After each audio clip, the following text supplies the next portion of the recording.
So welcome back to Grounded, home of mindfulness, meditation, self-exploration. Today I'm going to talk about the collective consciousness and understanding where the collective consciousness is rooted.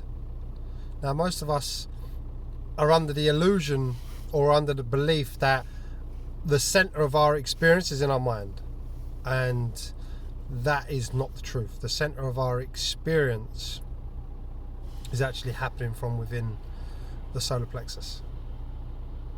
And that kind of makes no sense, because until you've actually it requires a much purified state of awareness. So this is something you begin to realize the more you purify and distill your own awareness to the point where you're able to observe any movement or any arising within you. So let's talk a little bit more about the solar plexus and what the solar plexus is. Now, first of all, let's have a look at the words. Solar meaning energy, usually derived from the sun.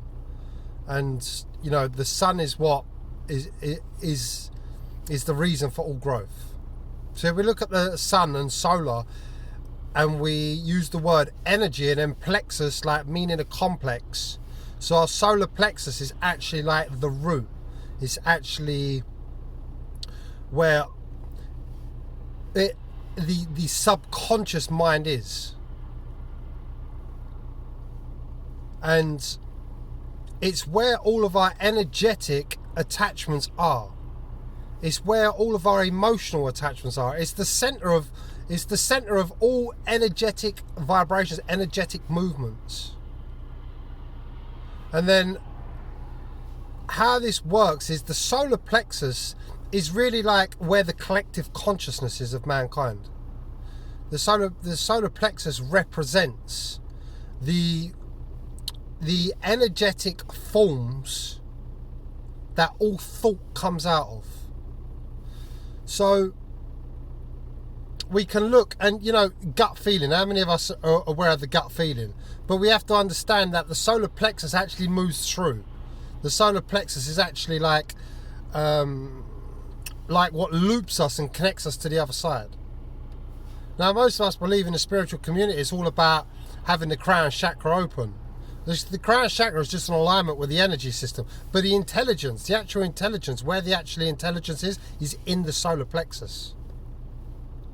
And so whenever you have a thought, the thought in your mind is never the first thing that comes, where it comes from. Where all thought comes from is from the energetic attachments, and all energetic attachments, which is what the collective consciousness is, comes from a complexity of energies. So let me go a little bit deeper or elaborate a little bit more on this topic, on what I'm actually meaning. Now, I recently just wrote a post. Now, if we look at iCloud, any information we have, we back up to iCloud. And then that way we can pull information from iCloud. It's stored. iCloud is like a storage space for information. Well, the collective consciousness is like a storage space, an energetic storage space for all thought or all associations and memories and beliefs that any human being ever had. So when we're looking at the collectiveness, we're looking at all human beings, so every single human being connected to a cloud, and this cloud is in the solar plexus, and within this cloud are all of the vibrational associations. So when we've had a fearful state, when we've experienced something fearful, when we label, add meaning to the emotion of fear, that we then charge an emotion with memory.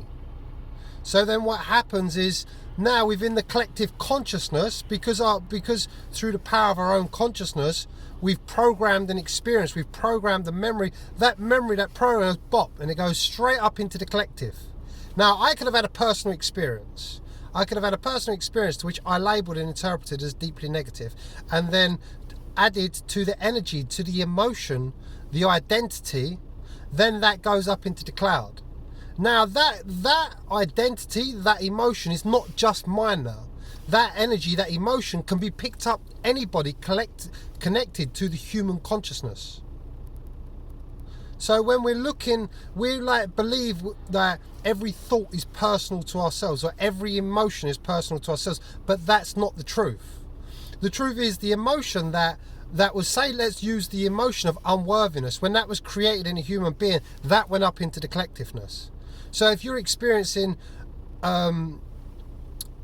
if you're experiencing the emotion of unworthiness, that is not personal to you.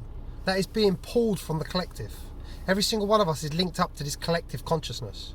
And right now, within the collective consciousness of human beings are all of these low vibrating negative frequencies and negative associations, negative beliefs, negative ideas.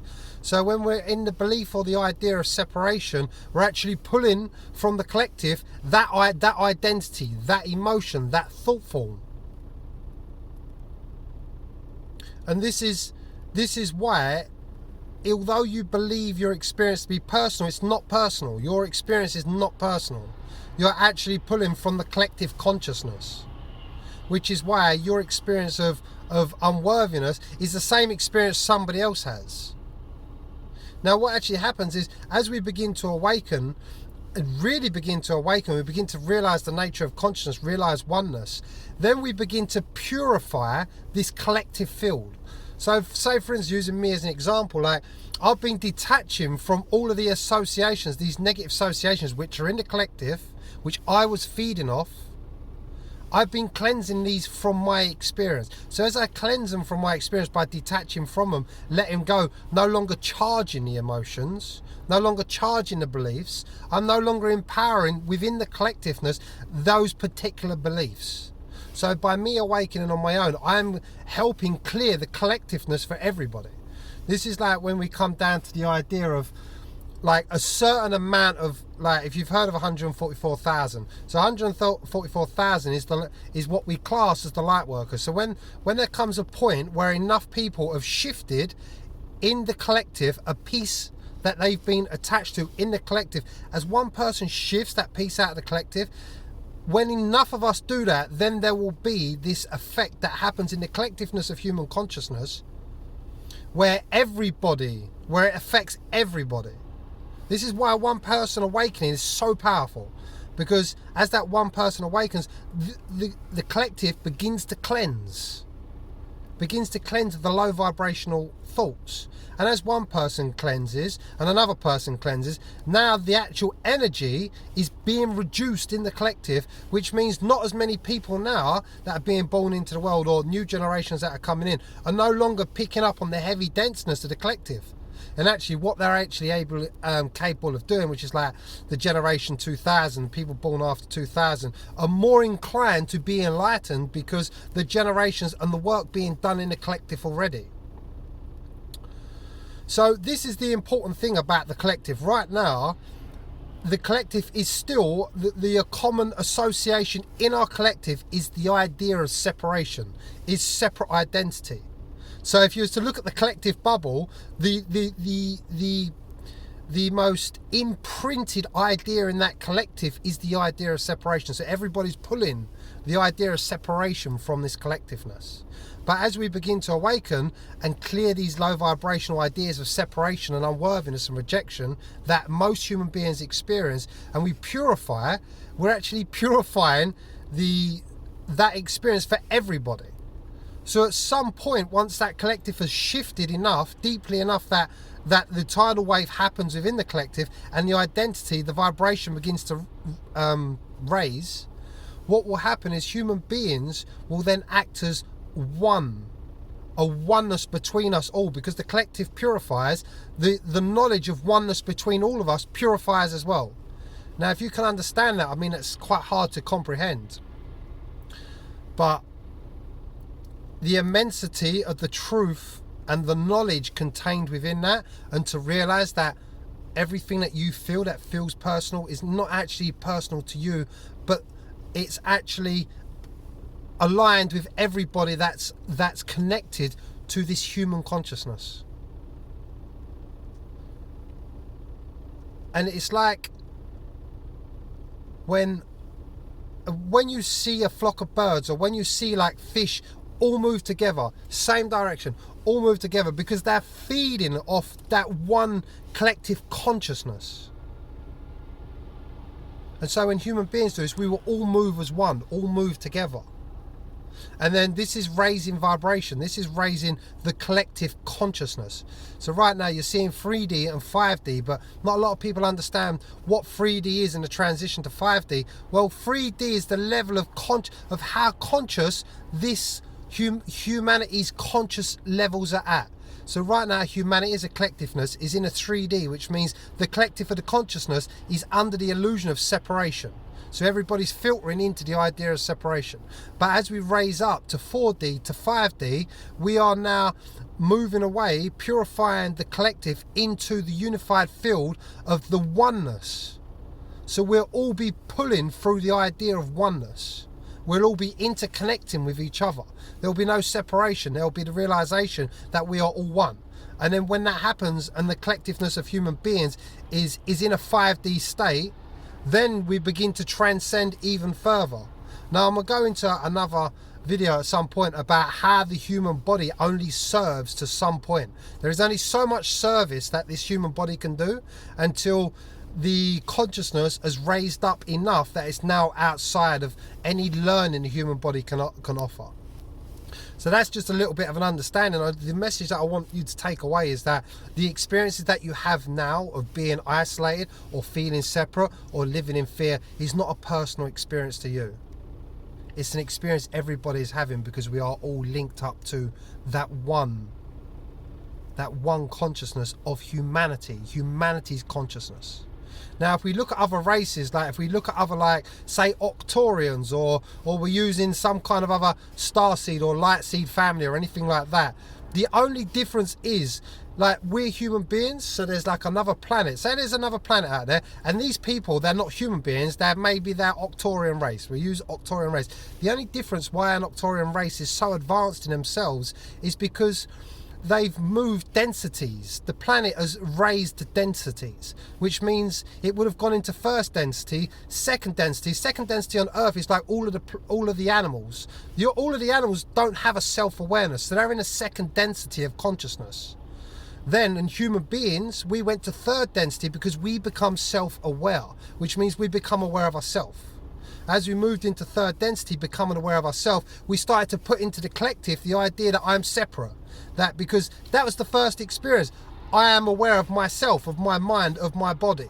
So the human beings began to add into that collective field this identity of separation.